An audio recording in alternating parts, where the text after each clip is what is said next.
आदमी जो अधर्म की तरफ है, अगर वो भी मर जाएगा तो उसको मिलेगा। ऐसे युद्ध में वो भाग ले रहा है, राइट। तो क्षत्रिय युद्ध के भूमि में अहिंसा का पाठ नहीं पढ़ा सकता। युद्ध में गया है और वहाँ पे अहिंसा, मारना नहीं चाहिए, ये सब चलेगा क्या? आप ऐसा बोलते रहेंगे आपको कोई उड़ा देगा, राइट। अहिंसा के लिए कोई जगह नहीं है युद्ध की भूमि में। वहाँ पे युद्ध करना है, खून खराबा देखना है आपको, राइट। तो ये मूर्ख लोगों की सिद्धांत है कि युद्ध में आपको अहिंसा, शांति नहीं मिलने वाला है। शांति के लिए युद्ध करना पड़ रहा है, शांति की स्थापना, धर्म की स्थापना के लिए युद्ध करना पड़ रहा है, न चाहते हुए भी। जैसे एक कंट्री को किसी रिपोर्टर ने पूछा, वहाँ के प्रेसिडेंट को, अरे आप अपने देश में इतना मिसाइल का सिस्टम क्यों तैयार कर रहे हैं, डिफेंस में इतना पैसा क्यों खर्च कर रहे हैं, इतने सारे मिसाइल्स क्यों खरीद रहे हैं आप? तो प्रेसिडेंट ने जवाब दिया, शांति के लिए। अभी शांति के लिए मिसाइल खरीदने की क्या जरूरत है? आपको शांति चाहिए तो इतना सब डिफेंस वाला चीज़ क्यों आप खरीद रहे हैं? तो बोला कि जब दुनिया को पता चलेगा कि हमारे पास इतना है मारने के लिए, तो हमारे साथ कोई पंगा नहीं लेगा, तो शांति शांति है। तो आज के ज़माने में ऐसा इस तरह का कथन है, तो इसलिए हर एक देश अपने पास में जो है डिफेंस सिस्टम को बढ़ा रहा है। सबसे ज़्यादा खर्चा तो उसी में हो रहा है, क्योंकि दूसरा देश उन पर अटैक न करे, इसलिए युद्ध न हो। लेकिन ये कब तक होगा? कभी न कभी कोई सरफिरा आदमी होगा, वो मिसाइल को छोड़ देगा क्योंकि आपके पास कुछ ऐसा चीज़ है, तलवार है आपके पास, कब तक उसको संभालेंगे? कब तक उसको केवल धार ही लगाते रहेंगे? एक दिन निकाल के किसी को तो मार ही देंगे आप, क्योंकि वस्तु ही ऐसा है, वो उसका उपयोग तो एक दिन करने ही वाले हैं, राइट। यदृच्छया करके इस श्लोक में शब्द आता है। यदृच्छया मतलब बिना कहे आपके जीवन में कोई युद्ध का प्रसंग आता है तो उसमें क्षत्रिय जो है निडर होके आगे बढ़ जाता है, राइट। रादर वो क्या करता है, हमेशा इंतज़ार करता है कि कब मुझे युद्ध में भाग लेने को मिलेगा, कब मुझे अपना शौर्य दिखाने को मिलेगा। तो क्षत्रिय लोग ऐसे होते थे, शौर्य उनके अंदर, वो शौर्य का गुण होता है, राइट। तो और एक तरीका है स्वर्ग जाने का। देखो, स्वर्ग जाने के कितने सारे तरीके हैं। ज्योतिष करके यज्ञ होता है, उसको करेंगे लंबे समय तक तो शायद आपको स्वर्ग जाने मिल जाएगा। लेकिन किसी भी तरह का यज्ञ जो है कलयुग में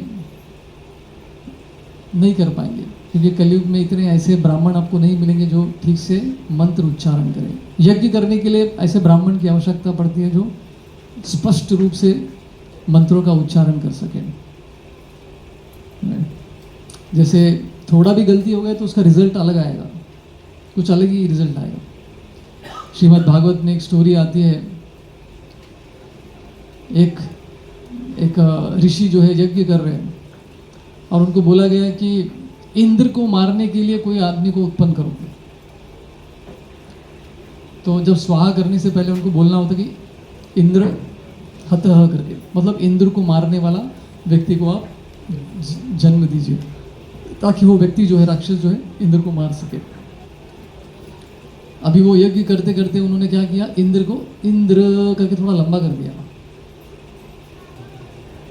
तो इंद्र को मारने वाला राक्षस नहीं, इंद्र के हाथों मरने वाला राक्षस जन्म लिया।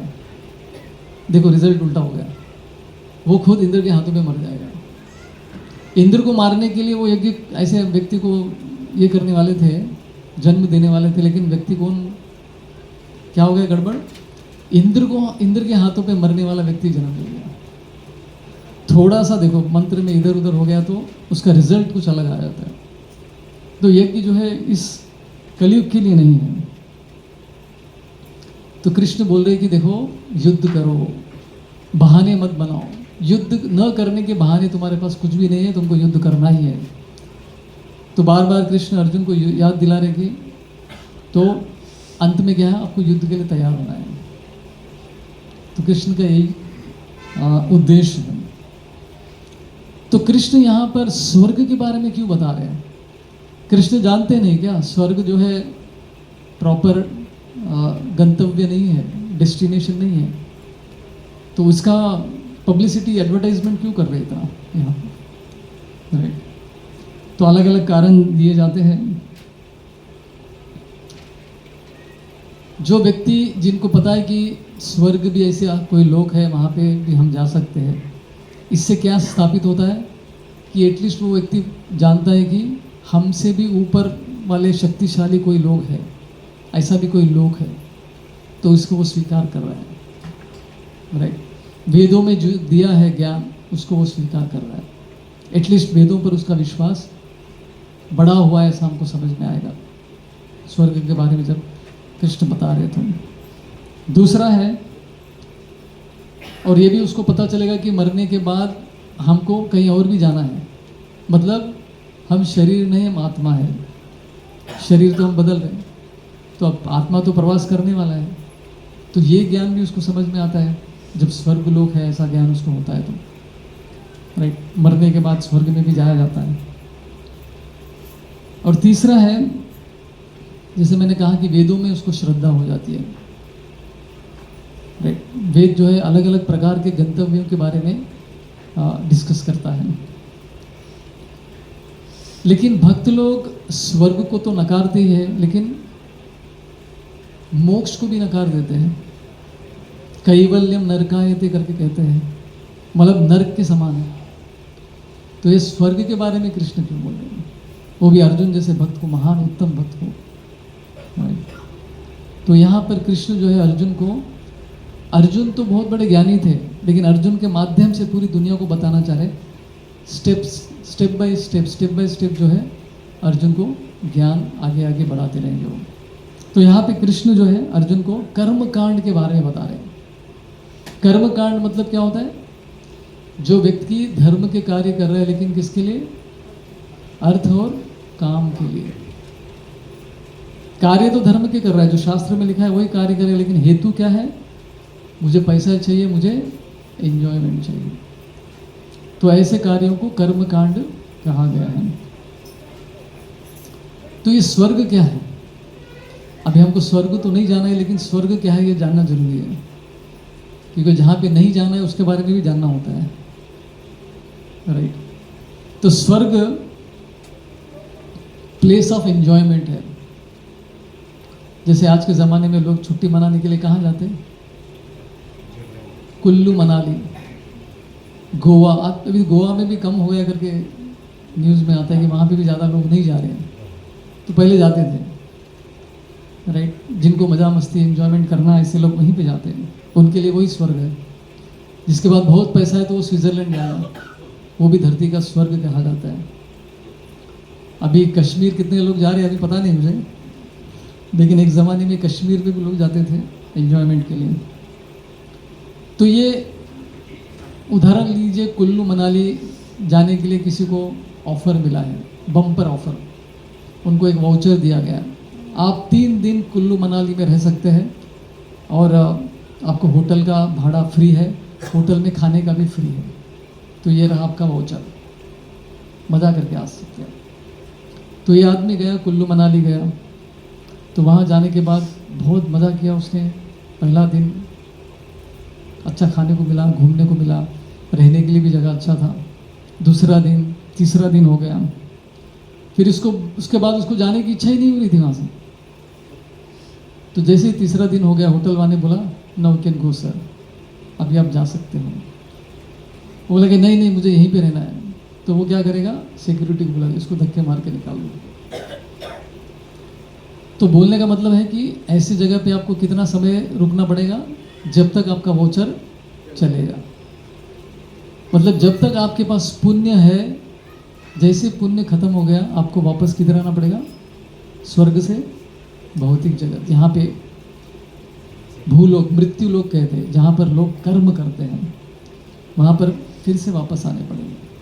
क्षीणे पुण्य मर्त लोकम विशंति। जैसे आपका पुण्य क्षीण हो गया, खत्म हो गया, आपका बैंक बैलेंस हो गया, तो आपको वापस घर आना पड़ेगा। तो यही है कुल्लू मनाली और कुछ नहीं, यही है स्वर्ग, जो कि टेम्पररी डेस्टिनेशन है। राइट, जब आप स्वर्ग जाते हैं तो वहाँ पे सब आपका स्वागत करते हैं, अरे स्वर्ग में आया है, नया बंदा आया है, मृत्यु लोक से यहाँ पे कोई भूलोक से कोई व्यक्ति आया है, उसका आदर सत्कार के साथ उसको अंदर लिया जाता है और उसके गले में एक हार पहनाते हैं। वो हार कैसा है, कभी उसका सुगंध नहीं जाता है, हमेशा सुगंधित रहता है, फूल कभी मुरझा नहीं जाते उसके, वो हार के, ऐसा हार उसको पहना जाता है।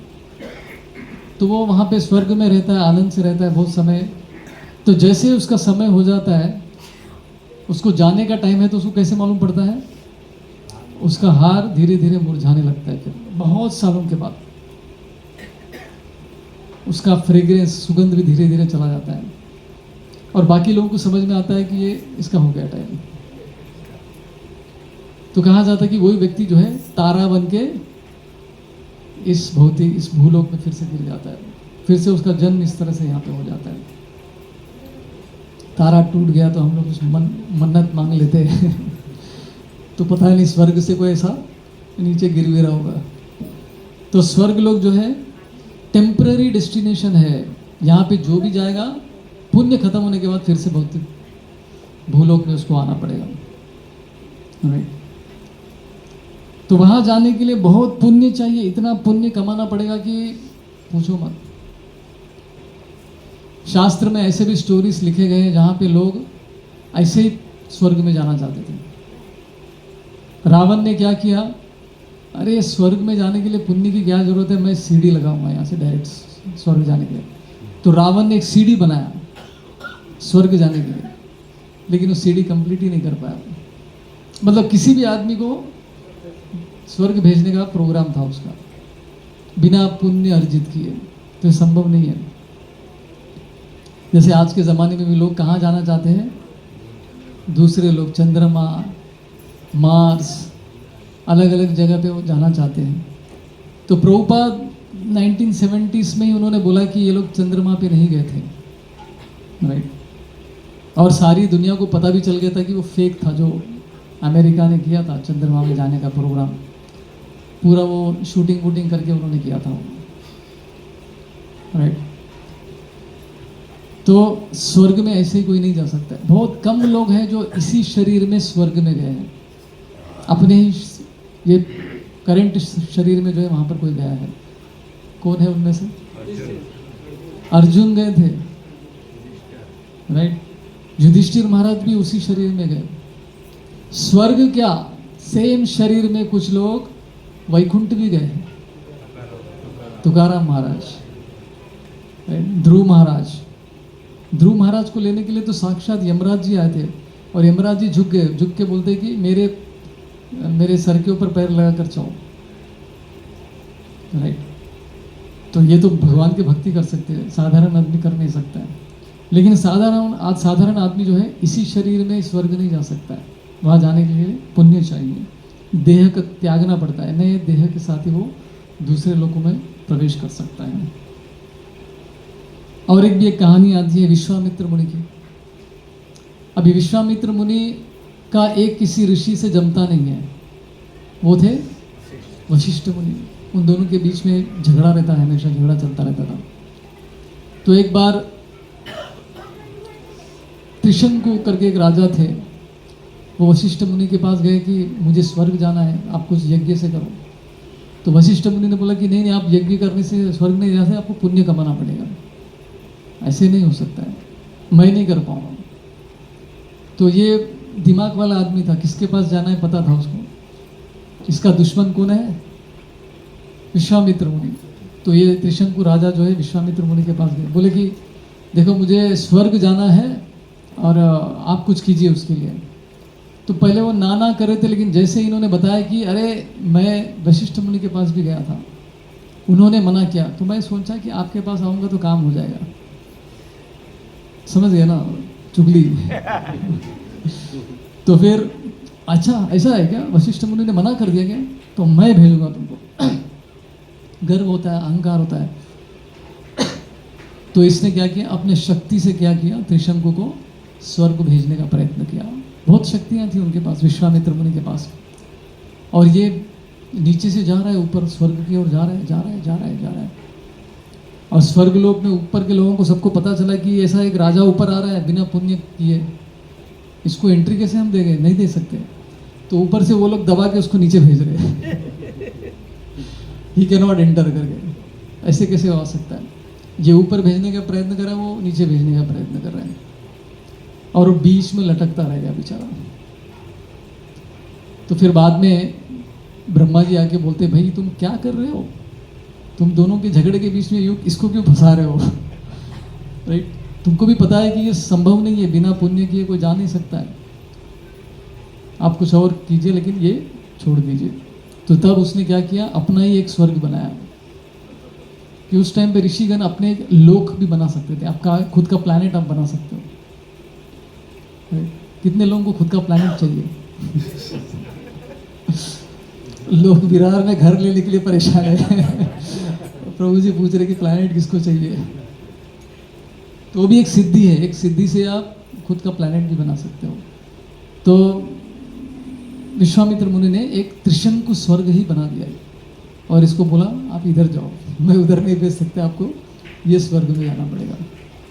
तो इस तरह से बहुत लोगों ने ट्राई किया शॉर्टकट मेथड में जो है स्वर्ग में जाने के लिए, लेकिन ये संभव नहीं है। बिना धर्म के कार्य किए, बिना पुण्य के कार्य किए वहाँ पे कोई नहीं जा सकता, शास्त्र कहते हैं। और शास्त्र ये कहते हैं कि ठीक है अब स्वर्ग क्यों जाना है, स्वर्ग में क्या मिलने वाला, ऐसा क्या है स्वर्ग में जो लोग उधर जाना चाहते हैं। हमने बहुत बार डिस्कस भी किया है, वहाँ पे अनलिमिटेड एंजॉयमेंट है और आपको ऐसा शरीर दिया जाता है जिससे आप कुछ भी एंजॉय कर सकते हो। भौतिक जगत में क्या प्रॉब्लम होता है पता है क्या? आप जब जॉब कर रहे होते हैं, जवान होते हो, थोड़ा बहुत पैसा कमाते हो, आपको एंजॉय करने की शक्ति बहुत रहती है लेकिन पैसा नहीं रहता है जो विडंबना देखिए इस भौतिक जगत की। आपके पास शक्ति है एंजॉय करने की, इंद्रिय प्रबल है, लेकिन आपके पास धन दौलत नहीं है एंजॉय करने के लिए। जैसे आप पैसे कमाना चालू करेंगे 40-50 साल में, आपकी इंद्रियों की शक्ति कम हो जाती है, पैसे आ जाते हैं। ये विडंबना है भौतिक जगत की। लेकिन स्वर्ग लोक में ऐसा नहीं है, वहाँ पे ऑल द टाइम आप हेल्दी रह सकते हो, कोई बीमार नहीं पड़ता है वहाँ पे। तो ऐसी जगह पे लोग जाना चाहते हैं, राइट? लेकिन शास्त्र क्या कहते हैं, ये भी जगह दुखदाई है, वहाँ पे भी कुछ ना कुछ टेंशन। देखिए ना, अपने इंद्र, महाराज इंद्र हमेशा टेंशन में रहते हैं, पता नहीं कब कौन अटैक कर दे हम पर, कब कौन मेरा चेयर छीन लेगा, तो ये टेंशन में रहते हो। तो वहाँ पे भी झगड़े होते हैं, वहाँ पे भी युद्ध होते रहते हैं, राइट? तो गीता में कृष्ण भी कहते हैं कि आप ब्रह्म भुवनलोका पुनरावर्तिनो अर्जुन। तो ब्रह्मलोक से लेकर पाताल लोक तक कहीं पे भी जाइए, कहाँ पे भी जाइए, वो सब क्या है, दुखालय ही है, राइट? कहीं से भी जाइए देखिए दुखालय। आप बोलेंगे इधर जाऊंगा तो शायद सुख मिलेगा, उधर जाऊंगा तो सुख मिलेगा, ऐसा नहीं होने वाला है। जैसे एक आदमी किसी के बर्थडे पार्टी में गया, जैसे एंट्री किया तो देखा इतना 3 स्टोरी वाला केक बना के रखा था, एकदम दिखने में सुंदर, अच्छे से टॉपिंग वगैरह किया हुआ था। उसको देखते ही उसके मुंह में पानी आ गया, क्या वाह क्या बात है, सही जगह पे आ गया मैं, इसे तो मैं खा के रहूँगा, एंजॉय करके रहूँगा। तो बाद में सेलिब्रेशन वगैरह हो गया, बाद एंड में फिर खाने का टाइम आ गया, तो पूरा समय वो केक के बारे में सोच रहा था, कब मुझे खाने को मिलेगा, कब मुझे खाने को मिलेगा। तो लाइन में खड़ा हो गया प्लेट लेके, सबसे लास्ट में रखा हुआ था केक। तो सब आइटम लेने के बाद लास्ट में उसके प्लेट में इतना बड़ा सा केक उसके प्लेट में आ गया।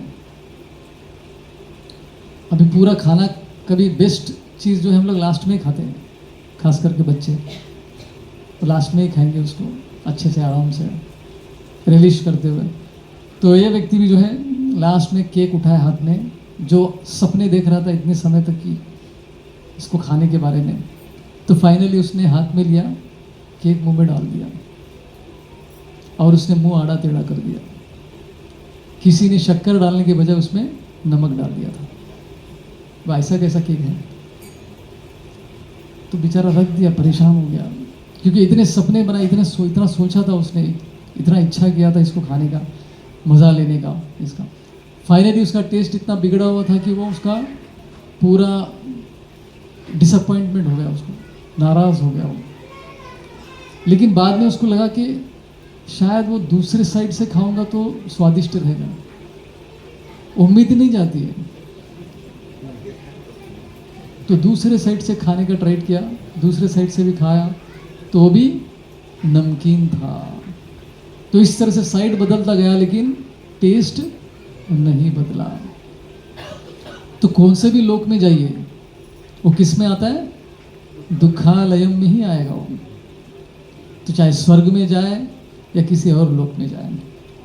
तो ये है भौतिक जगत। भौतिक जगत का डिजाइन ही भगवान ने ऐसा किया, पैकेजिंग एकदम बढ़िया रहता है लेकिन अंदर तो वही माल है। आज के ज़माने में बिजनेस मतलब क्या है?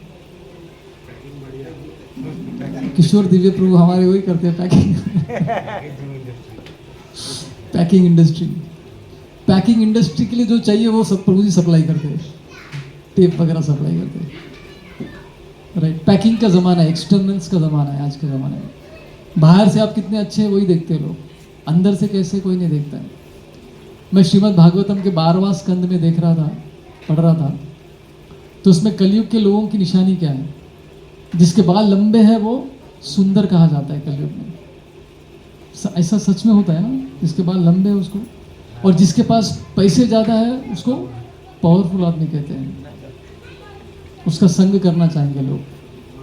तो कलयुग में सब ऐसा ही है, बाहरी रूप से जो व्यक्ति सफल है उसको ही देखते हैं। तो ये कलयुग है। लेकिन शास्त्र क्या कहते हैं? कहीं पे भी जाइए आपको प्रॉब्लम्स है। देवासुर संग्राम हमेशा चलता रहता है। हम लोग सोच रहे हैं केवल इधर अपने वर्ल्ड में ही अलग अलग कंट्रीज के बीच में झगड़े चल रहे हैं, ऊपर के लेवल में भी सब युद्ध चलते रहते हैं। देवता और असुर के बीच में संग्राम चलता ही रहता है, चलता ही रहता है, चलता ही रहता है, राइट। जैसे तो उसको रोकने के लिए भगवान कृष्ण को समुद्र मंथन करना पड़ा।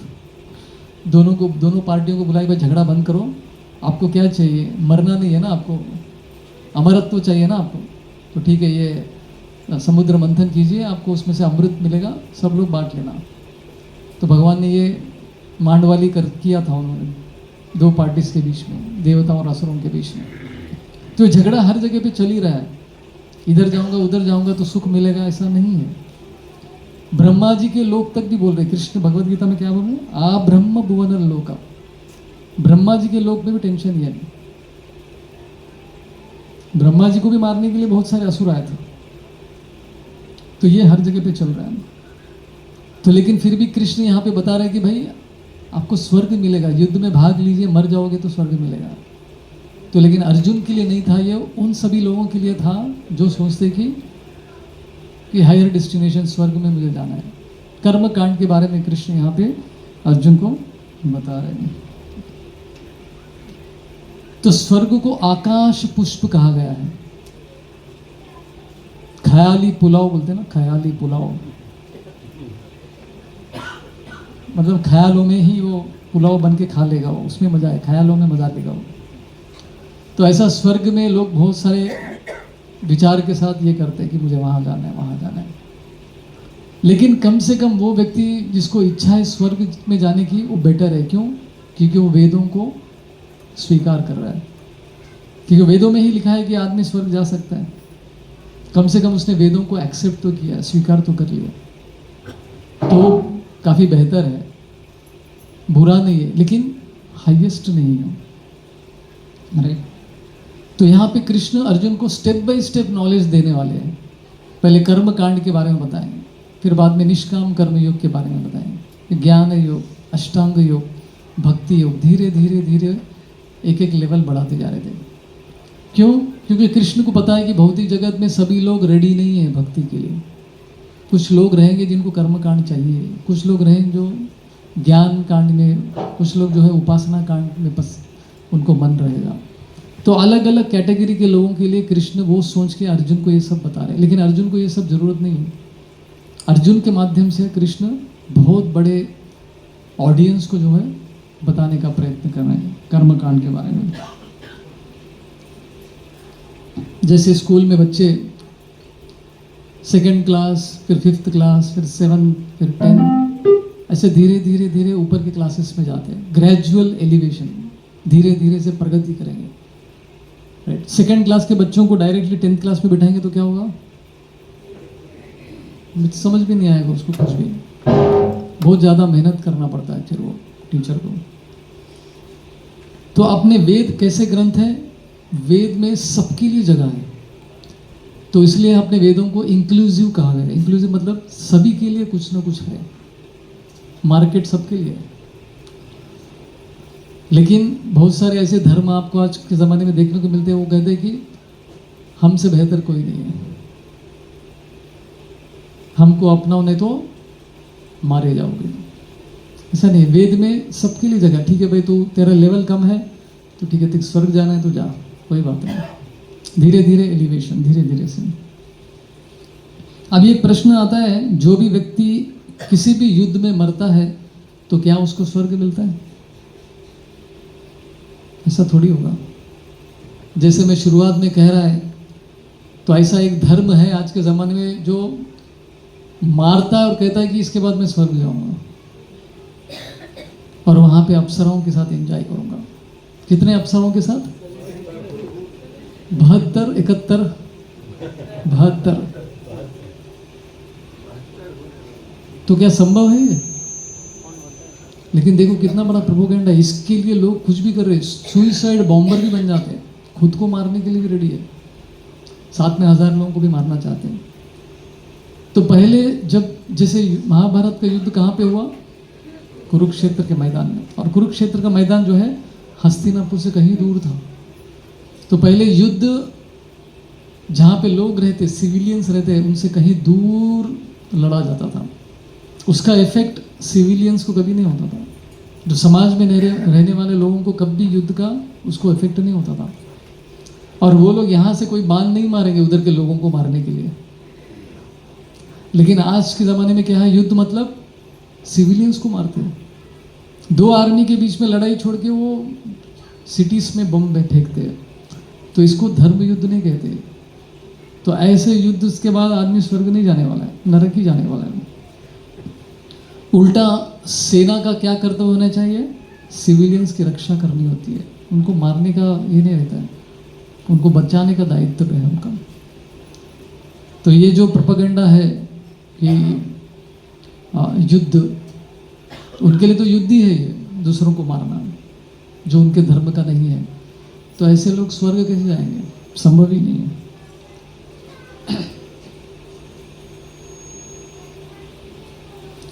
अभी जो व्यक्ति स्वर्ग जाएगा तो बाद में वो उसकी गति क्या होगी उसके बाद?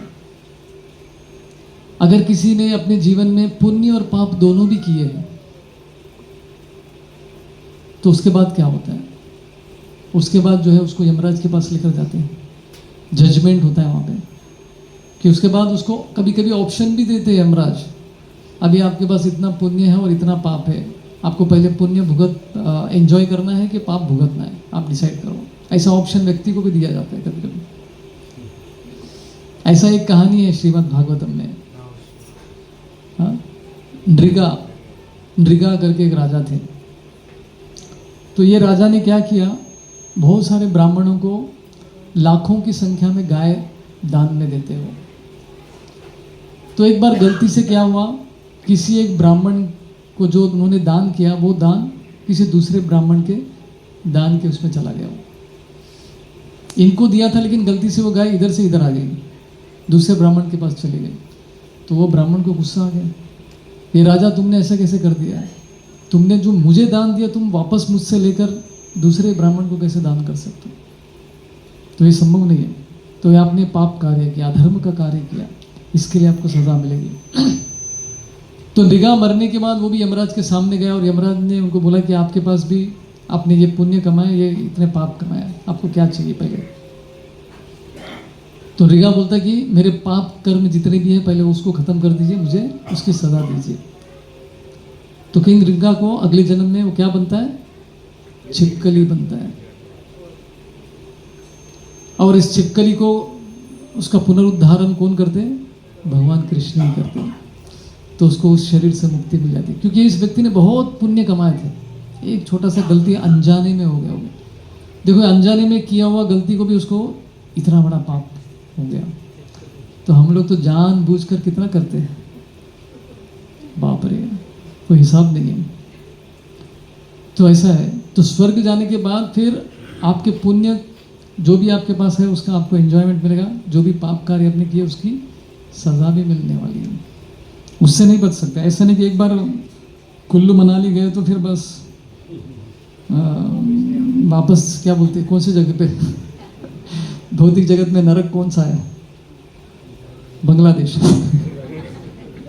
सॉरी टू से दैट, वहाँ पे भेज देंगे नहीं तो, खास करके हिंदू को नरक ही है वो।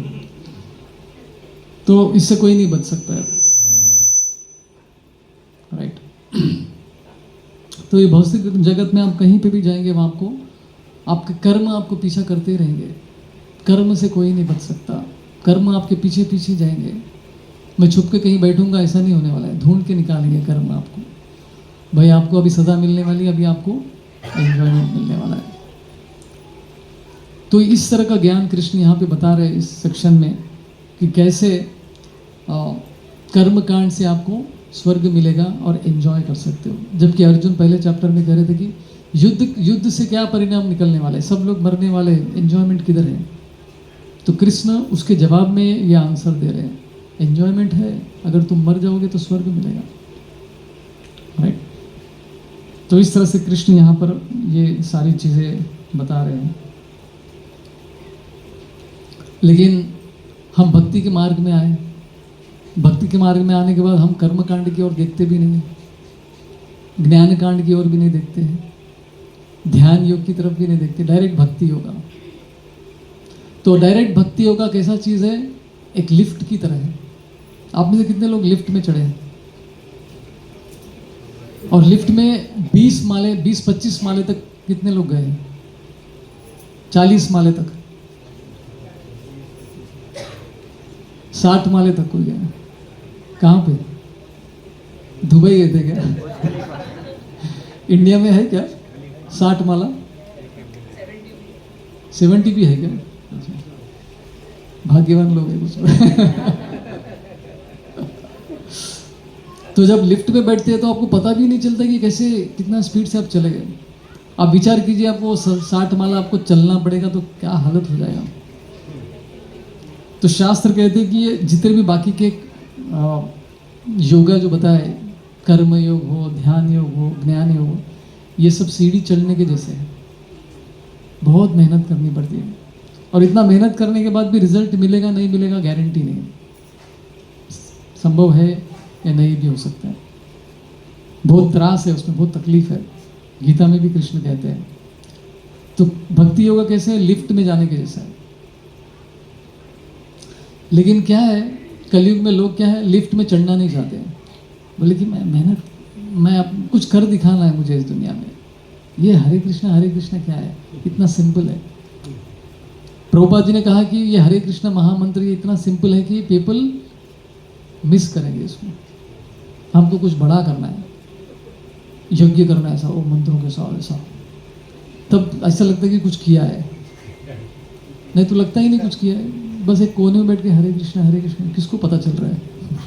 दुनिया को पता चलना है मतलब कुछ धुआं निकलना चाहिए, आग निकलना चाहिए। प्रभुपाद जी जब इस्कॉन तिरुपति का उद्घाटन कर रहे थे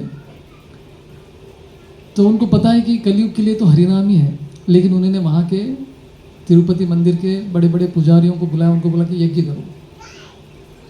तो यज्ञ चल रहा है, लेकिन प्रभुपाद ने बोला कि साइड में भक्तगण आप लोग यहाँ पे कीर्तन भी करो। दोनों भी चल रहा था। तो प्रभुपाद के उनके शिष्यों ने पूछा कि प्रभुपाद जी फिर इसकी क्या जरूरत है, यज्ञ की क्या जरूरत थी, फिर हम यही कर लेते अच्छे से। ये क्या है, दुनिया को दिखाने के लिए।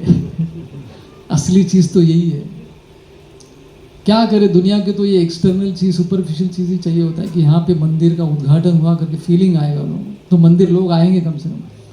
और आने के बाद तो हम हरिनाम ही देने वाले हैं, कौन सा उनसे यज्ञ करवाने वाले हैं, राइट। तो प्रभुपाद बहुत दिमाग वाले थे, बुद्धिमान। तो दुनिया को क्या चाहिए, ऐसा कुछ बड़ा, ऐसा कुछ करना होता है। लेकिन बैठ के श्रवण करो, बैठ के कीर्तन करो, बैठ के जप करो, ये सबके लिए संभव नहीं होता है। आप जैसे महान लोग ही कर सकते हैं, राइट। बहुत आसान लगता है, इसलिए ये लोग मिस कर देते हैं, नज़र में नहीं आता है। और बहुत सारे लोग बोलते कि ये सेंटिमेंटल है आप लोग। चैतन्य महाप्रभु जब पहली बार काशी गए थे, बनारस गए थे, तो वहाँ पे वो गलियों में हरिनाम करते हुए घूम रहे थे। तो वहाँ पे बड़े से एक सन्यासी थे, प्रकाशानंद सरस्वती। उनके 60,000 शिष्य थे, सन्यासी शिष्य।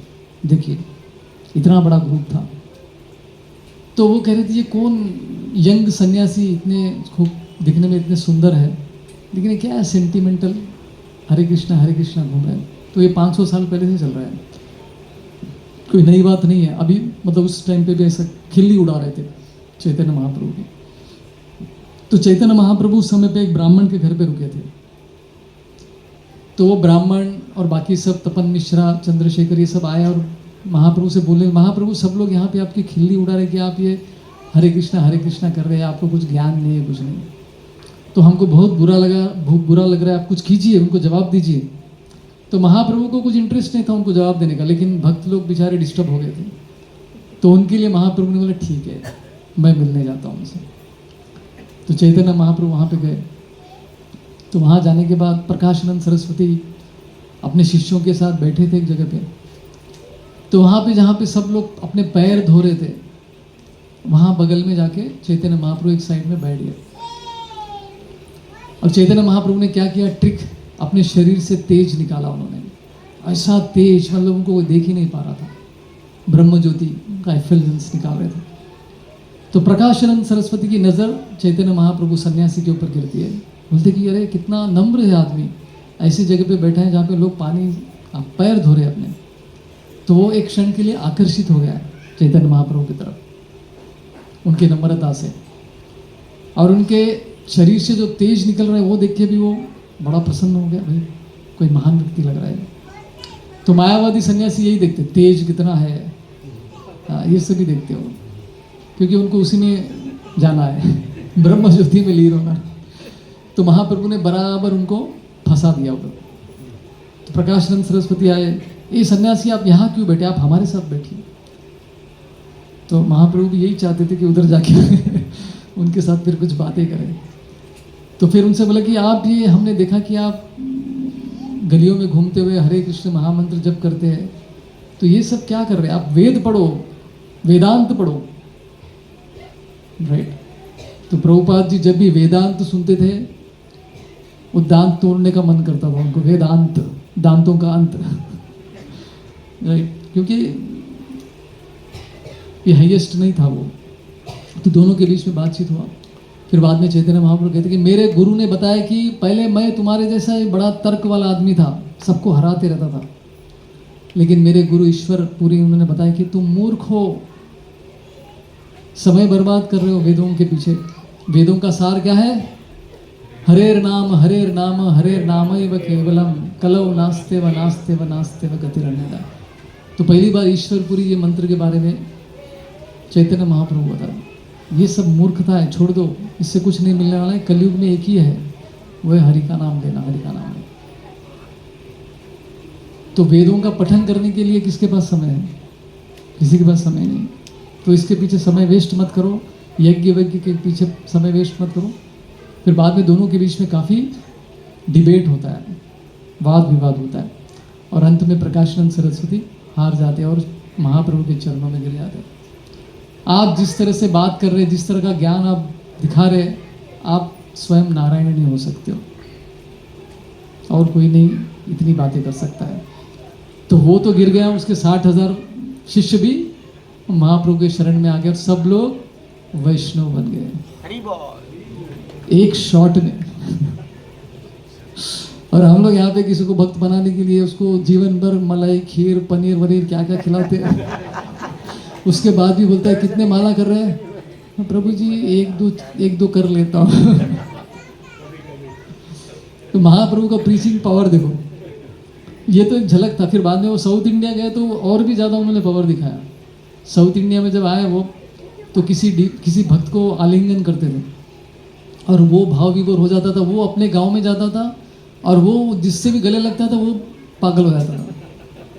क्या टेक्निक है चेन रिएक्शन बोलते ना, एक को बना दिया तो उसने पूरे गांव को कन्वर्ट कर दिया। तो ये पावर था चैतन्य महाप्रभु का। इस स्केल में डिवोटी बना रहे थे साउथ इंडिया में।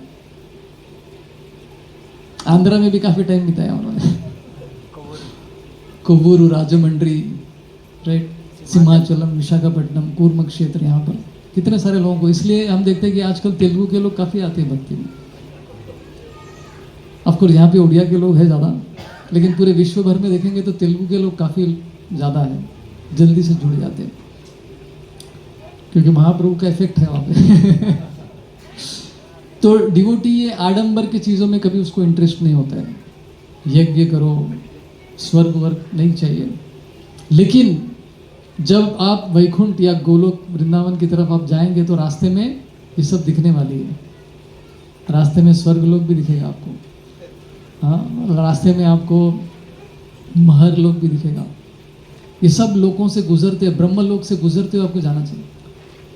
तो किसी ने पूछा, अरे प्रभु जी इसने इतना भक्ति कर लिया, वैकुंठ जाने का डायरेक्ट क्यों नहीं लेकर गए, ये सब दिखाने की क्या जरूरत है।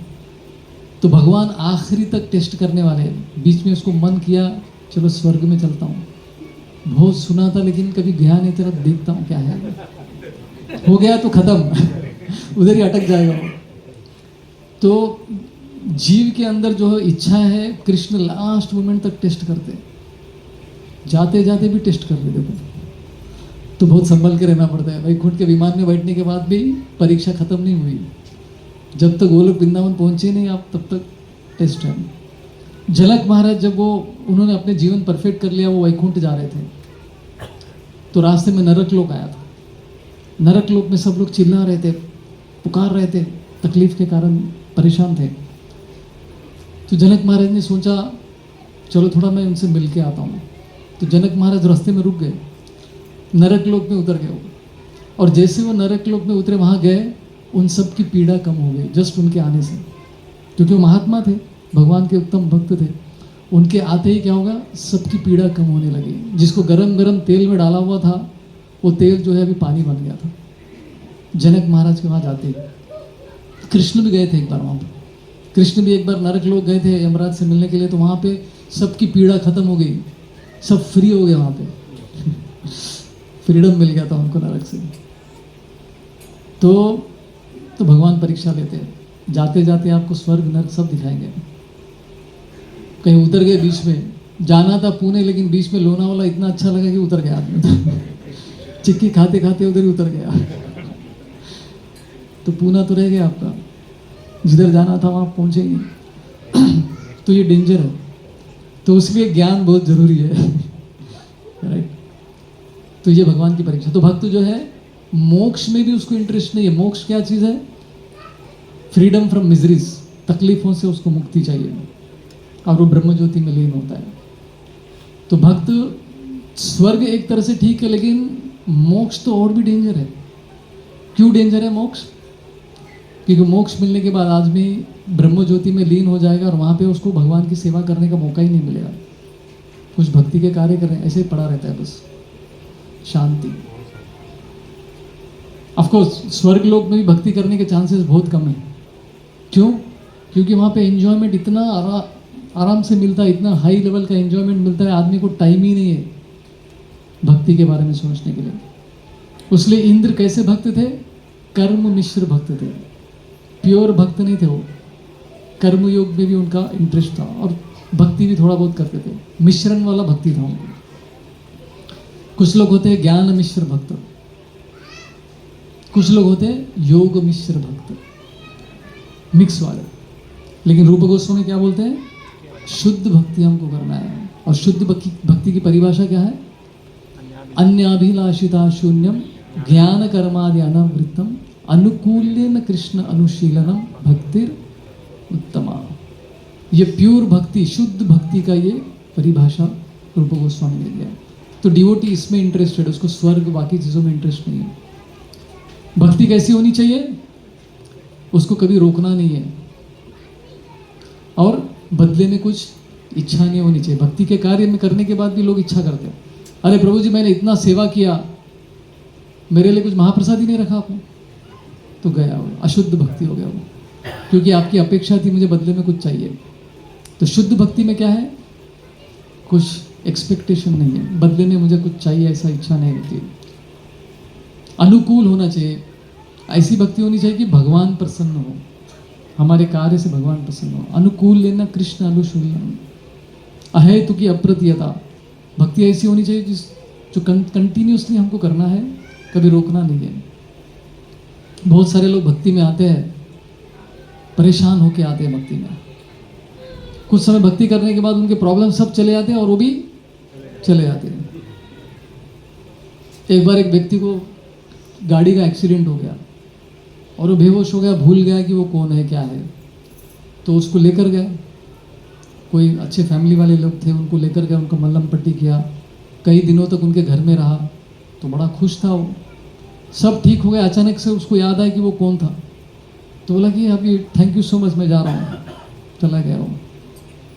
तो ऐसे बहुत सारे लोग आते हैं भक्ति में, प्रॉब्लम्स बहुत रहता है तो आ जाते हैं, सेंटिमेंट, और जब सब ठीक हो जाता है तो छोड़ के भी चले जाते हैं।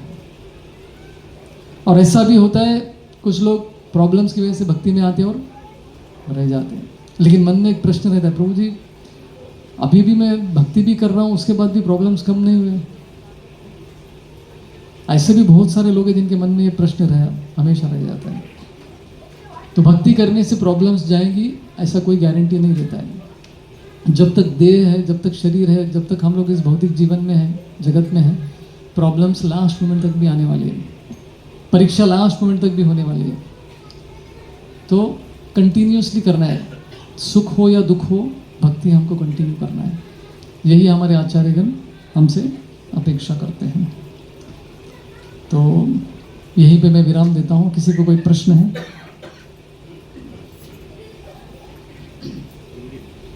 यस प्रभु। वेदों को पढ़ने वाले वेदों के पढ़ने वाले क्या है, वो गीता में वो श्लोक में कहते हैं कि सोम रस पीने वाले भी नहीं, सोमरस पीने के लिए जाते हैं। स्वर्ग में जाने से नंदन कानन गार्डन में आपको एंजॉय करने को मिलेगा, सोमरस पीने को मिलेगा। हाँ, आमरस से भी कहीं ज़्यादा मीठा होता है सोमरस और उससे आदमी बीमार नहीं पड़ता है वो पी के। नशा चढ़ेगा लेकिन बीमारी नहीं होती। देखो क्या खास बात है, स्वादिष्ट भी होता है। तो ये सब चीज़ें हैं, उसलिए गीता में ये भी श्लोक आता है ना, वो 2nd चैप्टर में क्या है, फ्लावरी लैंग्वेज। हाँ नहीं, पहला शब्द क्या है, पहला लाइन, याम इमाम पुष्पिताम वाचम। तो भगवत गीता में कहा गया कि वेदों में भी ऐसा फ्लावरी लैंग्वेज बहुत है जो आपको फंसा सकते हैं, जिसके बहकावे में हम आ जाएंगे, अरे चलो हमको भी यहाँ जाना है, स्वर्ग में जाना है। जो जितना एडवर्टाइजमेंट करता है वो उतना। तो प्रभुपाद ने क्या एडवर्टाइजमेंट किया, प्योर भक्ति का, दूसरा कुछ बताया नहीं उन्होंने। भागवतम, भगवत गीता, भागवत पुराण छोड़ेंगे आप, दूसरा कोई पुराण पढ़ेंगे तो गए आप। बोले कि मैं इनकी पूजा करूंगा, मुझे ये सब चाहिए, मेरे को ये मिलेगा इनकी पूजा करने से। लेकिन भागवत विधि क्या है, केवल कृष्ण, केवल विष्णु, केवल राम, ऐसा एक निष्ठा। और कोई प्रश्न है किसी को? यस माता जी।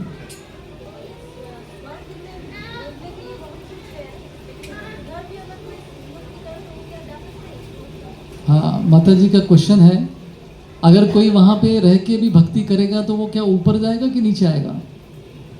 ऊपर जाएगा। चांसेस बहुत कम है, लेकिन स्वर्ग से जाने के चांसेस बहुत कम है ऊपर की तरफ, राइट। सब कर्म मतलब मिश्रित वाले भक्तगण ही ज़्यादा रहते हैं। लेकिन हाँ, अच्छे से वहाँ पे भी भक्ति करेंगे तो हम ऊपर जा सकते हैं। एक लोक से ऊपर लोग, नीचे आने की जरूरत नहीं पड़ती है। यस प्रभु जी। जैसे आपने बताया कि जो चैतन्य महाप्रभु बताया कि संकीर्तन जो इम्पोर्टेंट है, करेक्ट। शास्त्र अध्ययन करा ये सब, ये वेदवाद रहती ये सब इम्पोर्टेंट नहीं। लेकिन लोग तो बोलते हैं कि भाई आप लोग हरे कृष्ण वाला खाली हरे हरे ये नाम भगवान नाम जप कर रहे हो, इसे क्या होने वाला है? अगर आप कुछ करोगे नहीं तो कैसे क्या होगा, ऐसे लोग बोलते हैं।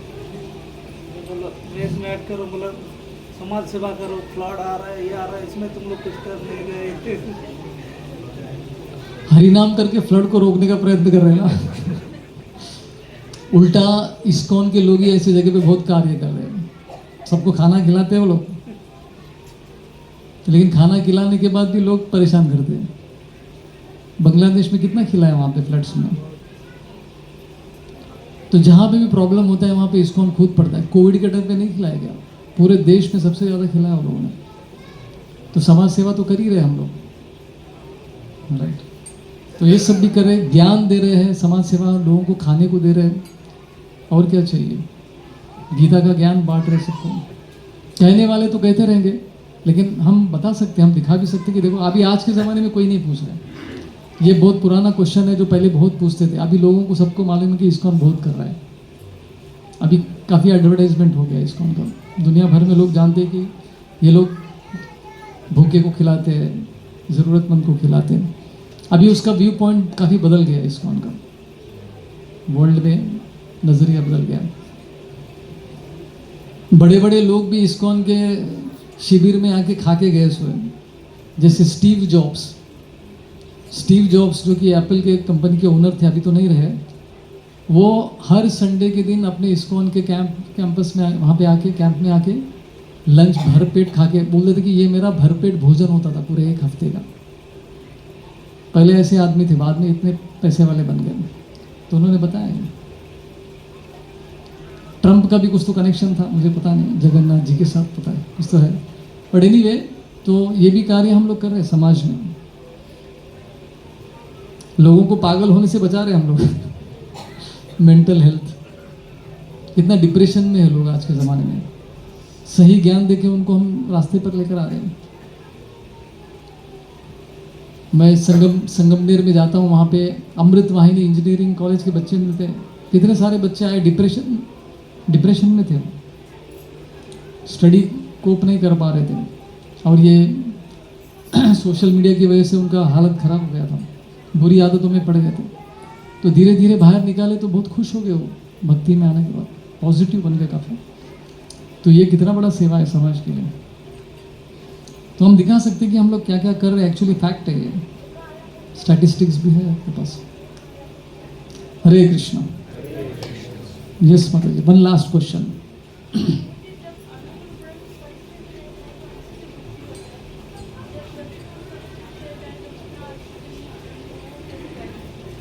माता जी कह रही है कि जब अनुकूल परिस्थिति होती है तो भक्ति अच्छा होता है, जब कोई प्रॉब्लम प्रतिकूल परिस्थिति आती है तो नहीं होता है अच्छा।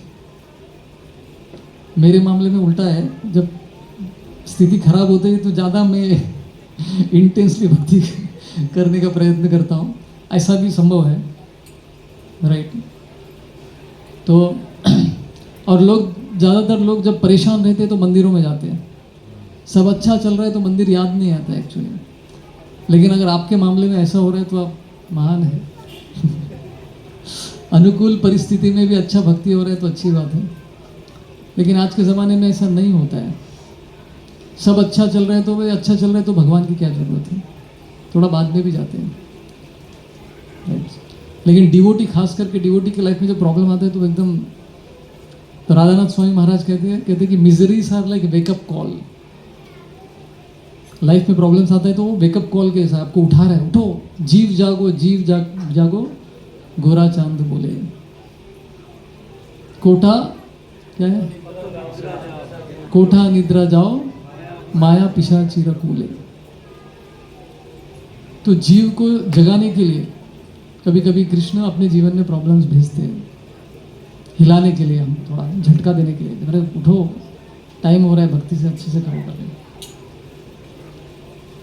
तो अब महान है, क्योंकि अच्छे समय में भी अब भक्ति कर रही तो बड़ी अच्छी बात है। तो दुख में भी हमको समझ में आता है कि भाई अभी कुछ भी नहीं है, बस केवल कृष्ण ही है जो हमको बचा सकते हैं। मिलता है। तो इसलिए हर दिन भागवतम पढ़ना चाहिए। कभी कभी आप बोले ऐसा बहुत ज़्यादा सुख भी होता है तो हम लोग बहुत ज़्यादा दुखी भी हो जाते हैं, तो निराश हो जाते हैं, होपलेस हो जाते हैं। तो भागवतम हमको होप, आशा की किरण दिखाता है। नहीं नहीं, उतना भी बुरा नहीं है। देखो अजामिल मरते मरते क्या हो गया उसके साथ, किसी तरह उसने नारायण का नाम ले लिया, उसको बच गया। तो ये सब कहानी जब पढ़ते रहेंगे तो आशा की किरणें ये हो जाती, होप मिलता है हमको भक्ति करने का। तो इसलिए नित्यम भागवत सेवया कहा है, हर दिन भागवत पढ़ना है, भगवत गीता पढ़ना है। तो ये वेकअप कॉल है, रिमाइंडर है, हर दिन के लिए रिमाइंडर है हमारे लिए। तो इसलिए कहा है कि हर दिन शास्त्र पढ़ना चाहिए। तो सुख में भी दुख में भी हम लोग अच्छे से भक्ति करेंगे, अहेतु की अप्रतिहता। हरे कृष्णा। ग्रंथराज श्रीमद् भगवद गीता की, श्रील प्रभुपाद की, निताई गौर प्रेमानंदे।